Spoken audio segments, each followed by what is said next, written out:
ታሪኩ የሚጀምረው በደስታ በሚኖር አንድ ቤተሰብ ውስጥ ነው። ከጥቂት ደቂቃዎች በኋላ ለማሰብ እንኳን የሚዘገንን አስፈሪ ነገር እንደሚያጋጥማቸው አያውቁም።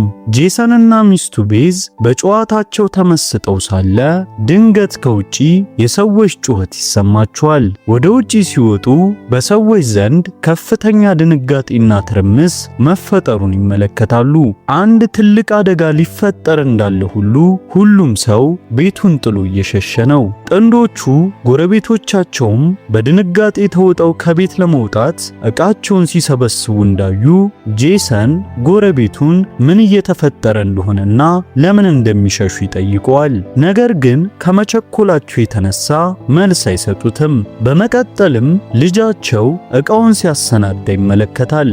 ጄሰን ልጁን ወዴት እንደሚሄዱ ሲጠይቀው ልጁ የአባቱ ጓደኛ የሆነ የመንግስት ባለስልጣን እንዳለና ተራ ሰዎችን ወደ ጭራቅነት የሚቀይር እጅግ አደገኛ ቫይረስ እየተሰራጨ መሆኑን እንደነገራቸው ያስረዳዋል። ወዲያውኑ የልጁ እናት መታ ይዘው ትሄዳለች። ጄሰን ልጇ ስለምን እያወራ እንደሆነ ሲጠይቃትም ለማስረዳት ጊዜ እንደሌላት ገልጻ ሚስቱንና ልጁን ይዞ ከከተማዋ በተቻለ መጠን ርቆ እንዲሸሽ ትነግረዋለች። ጄሰን ምንም ሳያመነታም ቤተሰቡን መኪና ውስጥ አስገብቶ ከከተማው ለመውጣት ያሽከረክራል። ነገር ግን በመንገድ ላይ ሲሸሹ የነበሩት ጎረቤቶቻቸው ተመልሰው ሲመጡ ያያሉ። ይህ ሁኔታ ይበልጥ ግራ ያጋባቸዋል። ትንሽ ራቅ ብለው ሲሄዱም በመኪና መጨናነቅ ውስጥ ይገባሉ። ከመኪና ወርደው ሲመለከቱም ፖሊሶች ከከተማዋ የሚያስወጣውን ብቸኛ መንገድ እንደዘጉት ያያሉ። ሄሊኮፕተሮች ከላይ በአየር ላይ ይሽከረከራሉ። አደገኛ ቫይረስ ስለተሰራጨ ሁሉም ሰው በአስቸኳይ ወደ ቤቱ እንዲመለስ ለሕዝቡ ይነገራል። ይህ ነገር ጄሰን ላይ ከባድ ጥርጣሬ ይፈጥርበታል። ቫይረስ እየተሰራጨ ከሆነ ለምን ሰዎችን ከማስወጣት ይልቅ ወደ ከተማው እንዲመለሱ ይነግሯቸዋል ብሎ ያስባል። ከዚያም በድንገት በአቅራቢያው ካለ ኮረብታ ላይ አንድ ግዙፍ ድንጋይ ተንከባሎ መኪናቸው ላይ ያርፋል። በመቀጠልም ሁለት የጦር ጀቶች ከኮረብታው ጀርባ ብቅ ብለው ወደ ከተማዋ ያመራሉ። ከዛም ከተማዋን ሙሉ በሙሉ በቦምብ ደብድበው ወደ አመድነት ይቀይሯታል። ቤዝም ፖሊሶቹን ሰምተው ወደ ቤት ተመልሰው ቢሆን ኖሮ ዕጣ ፋንታቸው እጅግ ዘግናኝ ይሆን እንደነበር ወዲያውኑ ትገነዘባለች። የጦር ጀቶቹ አቅጣጫቸውን ቀይረው በመንገድ ላይ ወዳሉት ሰዎች ይመጣሉ። ሁሉም ሰው በድንጋጤ ይርበደበዳል። መንግስት ሊገድላቸው እንደሚፈልግም ይረዳሉ። ሁሉም ነፍሱን ለማትረፍ መሮጥ ይጀምራል። ነገር ግን ጄሰንና ቤዝ ከጀቶቹ ሮጠው ማምለጥ እንደማይችሉ ያውቁታል። ልክ በዚህ ጊዜ ቤዝ ወደ ኋላ ዞር ስትል ኮረብታው ላይ አንድ ትምህርት ቤት ትመለከታለች። ለመደበቅ የተሻለ ቦታ እንደሚሆን ወስናም ኮረብታውን መውጣት ይጀምራሉ። ሶስቱም በሙሉ ኃይላቸው ወደ ትምህርት ቤቱ ይሮጣሉ። እንደ ዕድል ሆኖም አንድ መሿለኪያ ያገኛሉ። ቦምቡ ሊያርፍ ጥቂት ሰከንዶች ሲቀሩትም በፍጥነት ወደ ውስጥ ይገባሉ። ከላያቸው ላይም ከባድ ፍንዳታ ይከሰታል። በሕይወት በመትረፋቸው እድለኞች ናቸው። መንግስት ለምን በከተማዋ ያሉትን ሰዎች በሙሉ መግደል እንደፈለገ ሊገባቸው አልቻለም።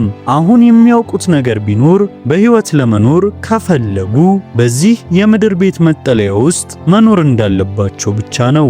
ችግሩ ግን ለምን ያህል ጊዜ እዚህ ይቆያሉ፣ ምንስ ይበላሉ የሚለው ነው። እንደ አጋጣሚ ሆኖ ለረጅም ጊዜ ሊያቆያቸው የሚችሉ ጊዜያቸው ያለፈባቸው ብዙ ምግቦች እዚያ ውስጥ አሉ። ቤዝ በምግቡ ምክንያት ልጇ ዞዊ ብትታመም ምን እንደሚያደርጉ በጭንቀት ማሰብ ትጀምራለች። በሩን ስትዘጋ መጥቷት እጇ ቆስሏል። ጥንዶቹ ቫይረሱ ወደ ሰውነታችን ገብቶ ሊሆን ይችላል በሚል ፍርሃት ተውጠዋል። አሁን ግን ስለዚህ ጉዳይ ማሰብ አይችሉም። ማንም ሰው ከውጪ በሩን መክፈት እንዳይችል ጄሰን በሩን በጥብቅ ለመቆለፍ ከባድ የብረት ሰንሰለት ይጠቀማል። ከምድር በታች ያለው ሕይወት ግን ቀላል አይደለም። በየቀኑ ያው አንድ አይነት ምግብ፣ ለመጠጥ የሚሆን የደፈረሰ ውሃ እንዲሁም በትርፍ ጊዜያቸው ካርታ ከመጫወት የዘለለ ነገር የለም። ከውጭው ዓለም ጋር ያላቸው ግንኙነት ሙሉ በሙሉ ተቋርጧል። ለብዙ ቀናት እዚያ ከቆዩ በኋላ እረፍት ማጣት ይጀምራሉ። ነገር ግን ምን ማድረግ ይችላሉ? ወደ ላይ ቢወጡ ይሞታሉ። ዞይ አባቷን አባዬ እዚህ ለምን ያህል ጊዜ እንቆያለን ብላ ትጠይቀዋለች። ጄሰን ምንም መልስ የለውም። ጣቶቹን አይኖቿ ላይ አድርጎ የውጭውን ዓለም በምናቧ እንድታስብ ይነግራታል። ቀናት ያልፋሉ። ከዚያም ወራት ለመውጣት እየተጠባበቁ ሳያስተውሉት ከ300 ቀናት በላይ ይቆያሉ። ዞይ እናቷ በሰራችላት መመልከቻ የውጭውን ዓለም ትመለከታለች። የምታየው ነገር ሁሉ ውድመት ነው። መላው ዓለም ነዶ አመድ የሆነ ይመስላል። የአንድም ሰው ኮቴ አይታይም። ይህ ሁኔታ ትንሿን በምድር ላይ የቀሩት የመጨረሻዎቹ ሰዎች እነሱ ብቻ እንደሆኑ እንዲሰማት ያደርጋታል። እናቷ ይህን ማሰብ እንደሌለባትና ምናልባት ጓደኞቿም የሆነ ቦታ ተደብቀው ሊሆን እንደሚችል ነግራ ታረጋጋታለች።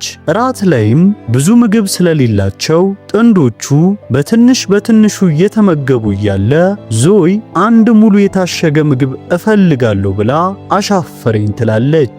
ስትከፍተው ግን ውስጡ ባዶ ሆኖ ታገኘዋለች። ከጀርባው በኩል ትንሽ ቀዳዳ አለው። የሆነ ነገር ምግቡን ሰርቆት መሆን አለበት። ቤዝ የቀሩትን የታሸጉ ምግቦች በሙሉ ስትፈትሽ 12ቱ ባዶ ሆኖ ታገኛቸዋለች። ይህም የ2 ሳምንት ቀለባቸው ስለነበር ይደነግጣሉ። ቤዝ የአየር ማስገቢያ ቀዳዳውን ተመልክታ አይጥ ወደ ውስጥ ገብቶ ምግቡን ወስዶት ሊሆን እንደሚችል ትገምታለች። አይጥ ከሆነ በፍጥነት መግደል እንዳለባቸው፣ አለበለዚያ ምግባቸውን በሙሉ እንደሚያበላሽ ትናገራለች። ጄሰን የልጁን የሐዘን ፊት ሲያይ በትንንሽ ነገሮች እንዳትጨነቅ ይነግራትና ምግባቸው ካለቀ ወደ ላይ ወጥቶ እንደሚያመጣ ቃል ይገባላታል። በሚቀጥለው ቀን ዞይ ከእናቷ ጋር እየተጫወተች ሳለ ከጀርባዋ ትንሽ ድምጽ ይሰማታል። ዞይ ወደ ኋላ ዞር ስትል አንዲት አይጥ ወደ ምግቦቹ ለመግባት ስትሞክር ትመለከታለች። አይጧ ከማምለጧ በፊትም ወዲያውኑ ለወላጆቿ ታሳያቸዋለች። ጄሰን በንዴት አይጧን ለመግደል ቢላዋ ይመዛል። ከዛ ግን ትንሿ አይጥ የጄሰንን ጥቃት አምልጣ ስትሮጥ ጠረጴዛው ላይ የነበረውን ፋኖስ ትገለብጠዋለች። አይጧ ወደ ጉድጓዷ ልትገባ ስትልም ቤዝ ወደፊት ተወርውራ ትገድላታለች። አይጧን በመግደላቸው እየተደሰቱ እያሉ የተገለበጠው ፋኖስ እሳት ያስነሳል። ጄሰን እሳቱን ለማጥፋት ይሮጣል። ነገር ግን ፋኖሱ ከመቃጠሉ የተነሳ እጁን ይለበለባል። የፋኖሱ ብርጭቆ ሲሰበርም እሳቱ በጠረጴዛው ላይ ሙሉ በሙሉ ይሰራጫል። ቤዝ መጋረጃ ቀዳ እሳቱን ለማጥፋት ትሞክራለች። ጄሰንም ከቧንቧው ግማሽ ባልዲ ውሃ ቀድቶ እሳቱ ላይ ይደፋበታል። በመጨረሻም እሳቱን ማጥፋት ይችላሉ። ነገር ግን አደጋው አላበቃም። እንዲያውም የባሰ ሊከፋ ነው። እሳቱን ቢያጠፉትም ጭሱ መላውን የምድር ቤት መጣለያ አፍኖታል። ቀስ እያለም በአየር ማስገቢያው በኩል ወደ ውጪ መውጣት ይጀምራል። ጭሱ መደበቂያ ቦታቸውን ስለሚያጋልጥባቸው ይደነግጣሉ። ጨለማው ጭሱን እንደሚሸፍነውና ማንም ሰው መደበቂያቸውን እንደማያገኝ በማሰብ ሁሉም ትንፋሻቸውን ውጠው ይጠባበቃሉ። ሶስቱም ሌሊቱን ሙሉ በፍርሃት ሲንቀጠቀጡ ያድራሉ። በማግስቱ ጠዋት ሁሉም ነገር ደህና መሆኑን ለማረጋገጥ በመመልከቻ ሲያዩ ከውጭ በኩል ከፍተኛ የጭስ ማዕበል ወደ ላይ ሲወጣ ይመለከታሉ። ይህ ሁኔታ ይበልጥ እረፍት ይነሳቸዋል። አሁን መደበቂያ ቦታቸው እንደተጋለጠ ሙሉ በሙሉ ያምናሉ። ቤዝ ጭስ ወደ ላይ እየወጣ ከሆነ እዚያ ጋር የአመድ ክምር መኖር አለበት። በዚህም የሆነ ሰው መርምሮ ሊያገኛቸው እንደሚችል ትናገራለች። ስለዚህ አሁን አመዱን ማጽዳት አለባቸው። ጥንዶቹ ወደ ውጪ ወጥተው ለማጽዳት ይወስናሉ። ከመውጣታቸው በፊት ጄሰን ለዞዊ ምንም አይነት ነገር ቢፈጠር ወይም ከውጪ ምንም አይነት ድምጽ ብትሰማ እዚሁ እንደምትቆይ ቃል እንድትገባለት ይጠይቃታል። ቃል ከገባችለት በኋላም የበሩን ሰንሰለት ፈቶ ወጥተው የውጭውን ድምፅ በጥሞና ካዳመጡ በኋላ ምንም እንደሌለ ሲያረጋግጡ በሩን ከፍተው ወደ ውጭ ይወጣሉ። ልጃቸው በመጠለያው ውስጥ ብቻዋን ሆና ለረጅም ጊዜ ወላጆቿን ብትጠብቅም አይመለሱም። በዚህም ብርጩማ ላይ ትወጣና በመመልከቻው በኩል የውጭውን ሁኔታ ትቃኛለች። ወላጆቿ የመጠለያውን በር ለመደበቅ ሲሞክሩ እያየቻቸው ባለበት ቅጽበት ጫካው ውስጥ ከርቀት አንድ ጥቁር ጥላ በፍጥነት ወደ እነሱ ሲመጣ ታያለች። ትንሿም አባቷ ወደ ኋላ እንዲዞር በጩኸት ትነግረዋለች። ነገር ግን ርቀቱ ሰፊ ስለሆነ ወላጆቿ ሊሰሟት አልቻሉም። በድንጋጤ ውስጥ ሆናና ፍርሃቷን ረስታ ከመጠለያው ስትወጣ ግን ወላጆቿ እዚያ እንደሌሉ ትገነዘባለች። በድንጋጤ ስማቸውን እየጠራችም መፈለግ ትጀምራለች። ከዛ ግን በድንገት አንድ እጅ ከጀርባዋ መጥቶ አፏን ያፍናታል። እናቷ ናት። ከጥቂት ሰከንዶች በኋላ የዱር አጋዘኖች መንጋ በአጠገባቸው እየፈረጠጠ ያልፋል። አጋዘኖቹ በዚህ ፍጥነት መሮጣቸው ከአንድ አደገኛ ነገር እያመለጡ እንደሆነ ያሳብቅባቸዋል። እነ ቤዝ አደጋውን ስለተረዱም በፍጥነት ወደ መጠለያው ተመልሶ ይገባሉ። ጄሰን የመጠለያውን በር በእንጨት ሳንቃዎች ይዘጋውና በብረት ሰንሰለት አጥብቆ ይቆልፈዋል። ከዛም ጸጥ እንዲሉ ይነግራቸዋል። በድንገት ከላያቸው ቀስ ያሉ የኮቴ ድምጾች ይሰሟቸዋል። የሆነ ሰው ወደ መጠለያው በር እየመጣ ያለ ይመስላል። በመጠለያው ጣሪያ ላይ ሲንቀሳቀስ ለደቂቃዎች ትንፋሻቸውን ውጠው ጸጥ ይላሉ። ቀስ እያሉም ከመጠለያው በር መራቅ ይጀምራሉ። ከላይ ያለው ነገር ምንም ይሁን ምን ምናልባት እስካሁን በመጠለያው ውስጥ ሰው መኖሩን አላወቀም። ዞይ በፍርሃት ማልቀስ ስትጀምርም እናቷ እያረጋጋቻት ትንሽ ድምፅ እንኳን ቢያወጡ ሁሉም ነገር እንደሚያበቃ ትነግራታለች። ከመጠለያው በር ቀስ እያሉ በጣም ይርቃሉ። ይህን የሚያደርጉት የሆነ ሰው በሩን ከውጪ ቢከፍተው እንኳን እንዳይታዩ ነው። ነገር ግን ዞይ የያዘችው አሻንጉሊት ገመድ ከአንድ ብሎን ጋር ይያያዛል። ብሎኑም መላላት ይጀምራል። ገመዱ ከአሻንጉሊቷ የድምፅ ማብሪያ ጋር የተገናኘ በመሆኑ ጥንዶቹ ይደናገጣሉ። ምንም ነገር ለማድረግ ጊዜ ሳያገኙም ገመዱ በድንገት ይበጠስና የአሻንጉሊቷ ድምፅ በከፍተኛ ሁኔታ መጮህ ይጀምራል። ጄሰን ወዲያውኑ አሻንጉሊቷን ቀዳዶ ውስጡ ያለውን ስፒከር ይሰብረዋል። በዛው ቅጽበት ከባድ የኮቴ ድምፅ ይሰማል። በመጨረሻም ፍጡሩ መደበቂያቸውን አግኝቶታል። ሊከፍተውም እየሞከረ ነው። የመጠለያውን ክዳን በኃይል ይገፈዋል። ጭራቁ አሁን ከስር ሰው እንዳለ አውቋል። በሩ በጠንካራ ሰንሰለቶች ቢቆለፍም የፍጡሩ ጉልበት ሰንሰለቶቹን አንድ በአንድ ይበጣጥሳቸዋል። ጄሰን ይህንን ሲያይ በሩ ለረጅም ጊዜ እንደማይቋቋም ይገነዘባል። ከዛም ወደ ውስጥ ይሮጥና የውሃ ፓምፑን ቱቦ ነቅሎ ያወጣዋል። እዚህ ላይ ቤዝም ጀግንነቷን ታሳያለች። መሰላሉን ወጥታ የሰውነቷን ክብደት በመጠቀም በሩ ዝግ ሆኖ እንዲቆይ ሰንሰለቱን ወደ ታች ትጎትታለች። ነገር ግን የብረቱ ክዳን ቀስ በቀስ መከፈት ይጀምራል። በዚህ መሃል በበሩ ክፍተት ላይ አንድ ጥቁር ጥላ ብቅ ይላል። አይኖቹ እንደ አምፖል ያበራሉ። ልክ ሞት ከላይ ሆኖ እየተመለከታቸው ይመስላል። ጄሰን ምንም ሳያመነታ በያዘው ቱቦ ያጠቃውና በፍጥነት ቱቦውን በበሩ ክፍተት መሃል በማስገባት በሩን ይቆልፈዋል። ፍጡሩም ይሸሻል። ጄሰን እየተንቀጠቀጠ ነው። ከውጭ ርኅራኄ የሌላቸው ወታደሮች ብቻ ሳይሆኑ አደገኛ ጭራቆችም ይኖራሉ ብሎ በጭራሽ አስቦ አያውቅም። አሁን መደበቂያቸው ስለታወቀ መላው ቤተሰብ በተስፋ መቁረጥ ስሜት ደረጃው ስር ይቀመጣሉ። በማንኛውም ሰዓት ጥቃት ሊሰነዘርባቸው እንደሚችል ያውቃሉ።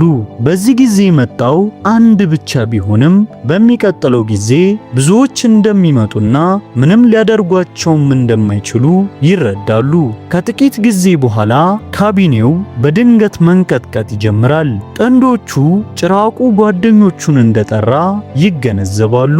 በሺዎች የሚቆጠሩ ፍጥረታት ከላያቸው ላይ የሚሮጡ ይመስል ከባድ የኮቴ ድምፅ ከላይ ይሰማል። በመቀጠልም ሁሉም በመጠለያው በር ላይ ይሰበሰባሉ። ጄሰን፣ ቤዝና ዞይ በፍርሃት ይንቀጠቀጣሉ። ድንገት በሩ ላይ ከባድ ጥቃት ይሰነዘራል። ያ ጠንካራ የብረት በርም ተገንጥሎ ይወድቃል። በመጠለያው መግቢያ ላይም ብዙ የሚያብረቀርቁ አይኖች ብቅ ይላሉ። ቤተሰቡ በድንጋጤ ወደ ኋላ ይሸሻሉ። ጭራቆቹም ይከተሏቸዋል።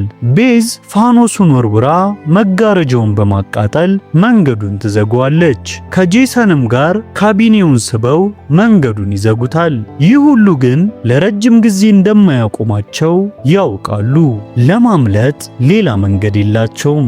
ልክ በዚህ ጊዜ ትንሿ ልጅ ወለሉ ላይ የአየር ማናፈሻ ቀዳዳ ትመለከታለች።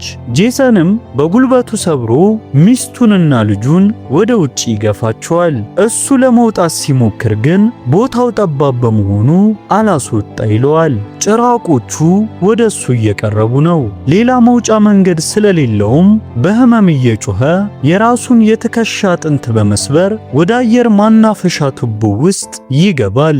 ቤዝም በሙሉ ኃይሏ ትጎትተዋለች። ሊወጣ ሲልም አንድ ግዙፍ ፍጡር መጥቶ እግሩን ሲይዘው ጄሰን መትረፍ እንደማይችል ይረዳል። የሚስቱን አይን እያየም ምንም ቢፈጠር ልጃቸውን መጠበቅ እንዳለባት ይነግራታል። በዛው ቅጽበት ጭራቁ ወደ መጠለያው ውስጥ ይጎትተዋል። ጄሰን ከመፍራት ይልቅ ናስቲ የምችለውን አሳየኝ በማለት ጭራቁን ይጋፈጠዋል። ቤዝና ዞይ ወደ ታች ሲመለከቱም ከመጠለያው ውስጥ ከፍተኛ ጩኸት ይሰማሉ። ቤዝ ባለቤቷ እነሱ እንዲያመልጡ ጊዜ ለመስጠት እየታገለ እንደሆነም ትረዳለች። በከፍተኛ ሐዘን ውስጥ ሆናም ልጇን ይዛ ትሮጣለች። ከጭራቆቹ አምልጠውም ለረጅም ጊዜ ይሮጣሉ። እየሮጡ ሳለ ግን አንድ ነገር ያስተውላሉ።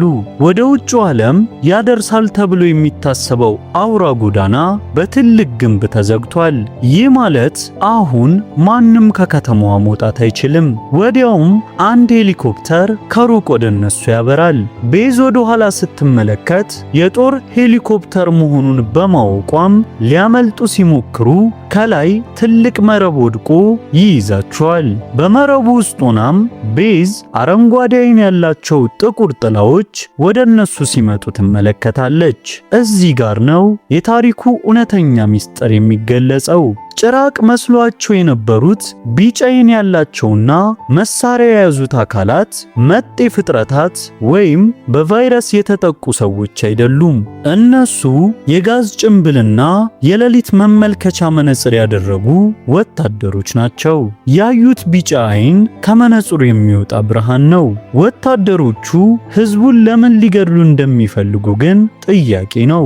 አንደኛው ወታደር ትልቅ መርፌ አውጥቶ አንገታቸው ላይ ከወጋቸው በኋላ ደማቸው ሲመረመር ሁለቱም በቫይረሱ መያዛቸው ይታወቃል።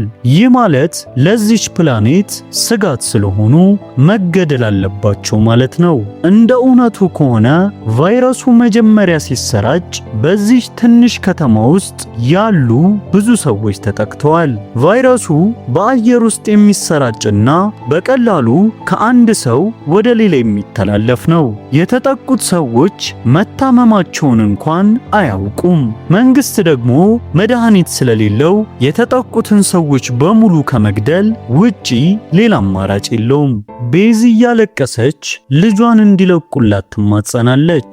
ወታደሮቹ ለትንሽ ልጇ እንኳን እንደማይራሩ ስታይም በንዴት ትገነፍላለች። ፊቷ ላይ ጥቁር ምልክቶች መታየት ይጀምራሉ።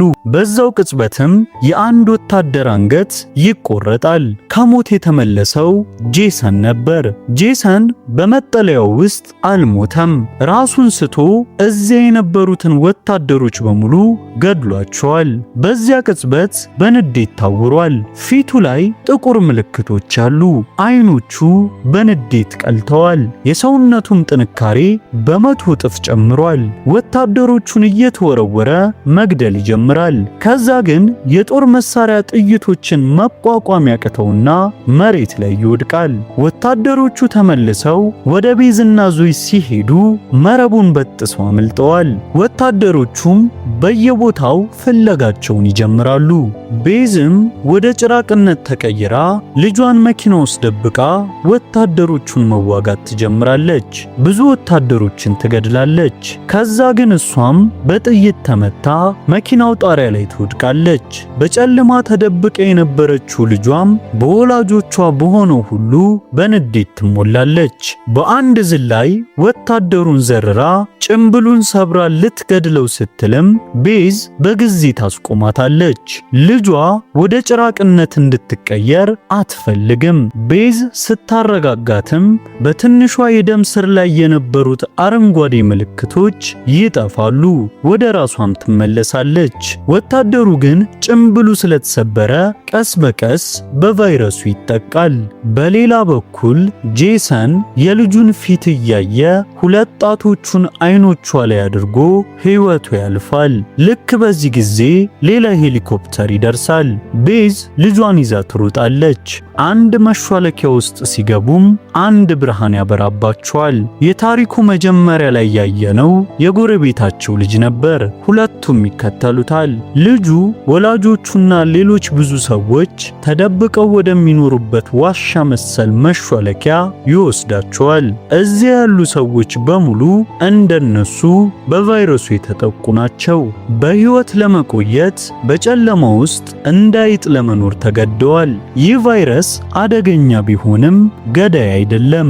ቫይረሱ ሰዎቹን የሚቀይራቸው ሲፈሩ ወይም ንዴታቸውን መቆጣጠር ሲያቅታቸው ብቻ ነው። እንደ እውነቱ ከሆነ ግን እነዚህ ሰዎች ራሳቸውን መቆጣጠር ተምረዋል። በከተማዋ ያሉት ወታደሮች ጭራቆች መስሏቸው ነበር። ነገር ግን ጭራቆቹ ራሳቸው መሆናቸውን ያውቁታል። ታሪኩ እዚህ ላይ ያበቃል። በቀጣይ ቪዲዮ እስከምንገናኝ በያላችሁበት መልካሙን ሁሉ እያደረጋችሁ ቆዩልኝ። እወዳችኋለሁ።